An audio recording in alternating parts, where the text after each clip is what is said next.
Кніга прарока Ісаі, раздзел 26.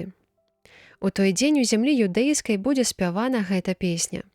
Горад магутны нам на збаўленне, паставіў ён муры і вал, адчыніце брамы, і хай увойдзе народ справядлівы, які беражэ вернасць. Намер яго трывалы, захаваеш дзеля яго супакой, бо ў табе мае надзею. Спадзявайцеся на Господа ў векі вечныя, Господ — скала вечная. Бо ён скінуў тых, якія пражывалі на вышынях, упакорыць горад высокі, упакорыць яго аж да зямлі, сцягне яго ў самы пыл. Стопча яго нага, ногі беднага, ногі няшчасных. Сцежка справядлівага правільная.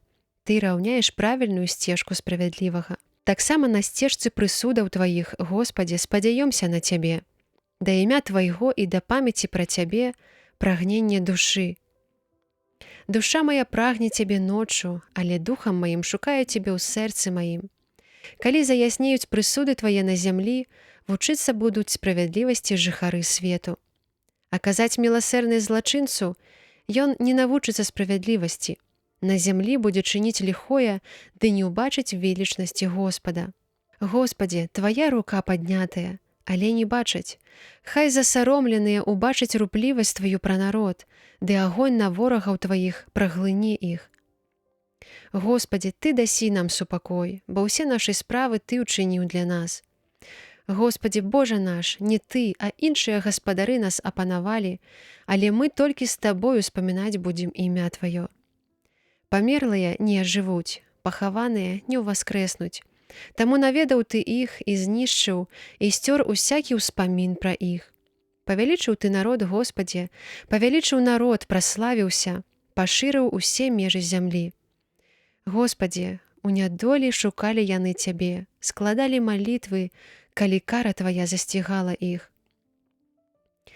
Як тая, якая пачала, калі набліжаецца да родаў, балесна крычыць у пакутах сваіх, і падобнымі мы сталіся перад абліччам тваім, Господзе.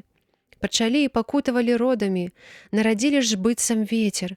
Не ўчынілі мы збаўлення на зямлі, таму і не нарадзіліся жыхары зямлі. А жывуць твае памерлыя, забітыя мае ўваскрэснуць. Абудзіцеся і спявайце хвалебна вы, якія жывяце ў парахне, бо раса святла — раса твая, і зямля выдасць на святло пахаваных сваіх. Ідзі, народзе мой, увайдзі ў святліцы свае, зачыні дзверы свае за сабой. Схавайся на малую хвілінку, пакуль не праміне гнеў яго. Бо вось жа Господ выйдзе са свайго месца, каб караць разбэшчанасць жыхара зямлі супраць яго. Тады зямля выявіць кроў сваю і не схавае больш забітых сваіх.